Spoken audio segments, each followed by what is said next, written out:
નમસ્કાર દર્શક મિત્રો, ગુજરાત 18 લાઈવમાં આપનું સ્વાગત છે। સમાચારમાં વાત કરીએ તો કોંગ્રેસ દ્વારા રાધનપુર ખાતે જનમંચ કાર્યક્રમનું આયોજન કરાયું। પાટણ જિલ્લાના રાધનપુર ખાતે ગુજરાત પ્રદેશ કોંગ્રેસના પૂર્વ પ્રમુખ અમિતભાઈ ચાવડા અને રાધનપુર વિધાનસભાના પૂર્વ ધારાસભ્ય રઘુભાઈ દેસાઈ તથા ચંદનજી ઠાકોર, પાટણ જિલ્લા કોંગ્રેસ પ્રમુખ ગેમરભાઈ દેસાઈ, કાંકરેજના ધારાસભ્ય અને શહેર કોંગ્રેસ પ્રમુખ ડોક્ટર વિષ્ણુદાન ઝુલા રાધનપુરની ઉપસ્થિતિમાં રાધનપુર તાલુકાની જનતાના પ્રાણ પ્રશ્નોને વાચા આપવા માટે જનમંચ કાર્યક્રમ યોજાયો, જેમાં મોટી સંખ્યામાં લોકો પોતાના પ્રાણ પ્રશ્નો લઈને ઉપસ્થિત રહ્યા હતા। મોટી સંખ્યામાં રોડ, રસ્તા, પાણી તો નર્મદા અને ભાડિયા ગામના સ્મશાનનો પ્રશ્ન ટોપ 10 માં રહ્યો હતો। લોકો દ્વારા મોટી સંખ્યામાં ફોર્મ ભરી વિધાનસભા સુધી પહોંચાડવા ગુજરાત વિધાનસભાના વિરોધ પક્ષના નેતા અમિત ચાવડાને ફોર્મ આપવામાં આવ્યા। અમિતભાઈ ચાવડાએ ગુજરાતના મુખ્યમંત્રી સુધી રજૂઆત કરી લોકોના પ્રાણ પ્રશ્નનો નિકાલ કરવાની ખાતરી આપી હતી।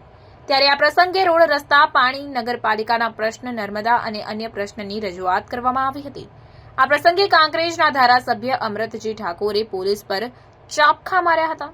દારૂ જુગારના ધંધા બંધ કરાવવાની અપીલ કરવા કહ્યું હતું કે સમય અમારો પણ આવશે। પ્રોફેટની જરૂર છે, કારણ કે દેવી પૂજક સમાજ, દલિત સમાજ અને અન્ય સમાજના ઘણા માણસો દિલ્હીમાં રહે છે। અવારનવાર પ્રસંગોપાત અહીંયા આવવાનું થાય છે, એટલે આપ પણ આમાં સન્માનીય જ્ઞાનીબેનનું પણ આપણે ધ્યાન દોરો અને દિલ્હી પણ લખીને આનો નિકાલ કરીએ એવી વિનંતી।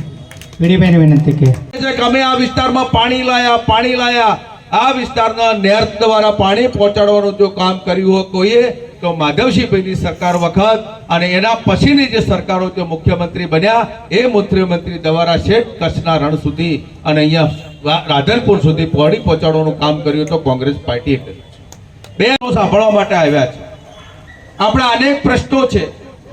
મેં પણ 2024ની લોકસભામાં કેટલી જગ્યાએ ભાષણમાં પણ તમારા આમાં 4-5 પ્રશ્નો આવ્યા અને મેં ઉજાગર કર્યા હતા। મેં કીધું જો તમે મને કેન્દ્રમાં મોકલજો ચૂંટણી તો સૌથી પહેલા તમારો જે ટોલ ટેક્સનો પ્રશ્ન છે હું હલ કરીશ, મેં આપને કહ્યું હતું। કમનસીબે થોડા મતે હારી ગયા, પણ વિધાનસભામાંથી આપણે અવાજ ઉઠાવી અને તમારો જે સોદલપુરનો ટોલ ટેક્સનો જે પ્રશ્ન છે એને હલ કરવાનું કામ કરીશું। આ વિસ્તારમાં 1947માં દેશ આઝાદ થયા પછી 52 તાકાત ઊભી કરી અને આ તાકાતને ઝીલી અને તાલુકા પંચાયત બને, જિલ્લા પંચાયત બને અને સૌથી પહેલા તમારી નગરપાલિકા બને અને નગરપાલિકામાં આ બધા પ્રશ્નો હલ થાય એવી આપ સૌની પાસે આશા અને અપેક્ષા રાખું છું। નગરપાલિકા બનાવી છે, સારું શાસન કર્યું, વહીવટદાર આવ્યા છે, વહીવટદાર રોજ ધક્કા ખવડાવે છે। અમરતજી જેમ કીધું, ભારતીય જનતા પાર્ટીની કંઠી પહેરીમાં જેમ ફરતા હોય એવું અમોનિશ વર્તન કરે, એ બધાના જો છુટકારામાંથી મેળવવું હોય તો તમારે 3 કામ કરવો પડે। તમારી સ્થાનિક નગરપાલિકા હોવી જોઈએ, તમારો સ્થાનિક ધારાસભ્ય હોવો જોઈએ, તમારા સ્થાનિક અનેક કાર્યોમાં જે કાર્ય છે, જિલ્લા પંચાયત, તાલુકા પંચાયત જે ચૂંટાયેલા મેમ્બરો છે એ મેમ્બર દ્વારા જે નાના મોટા કાર્યો કરવાનું થાય તો એ તમને સહેલાથી મળે।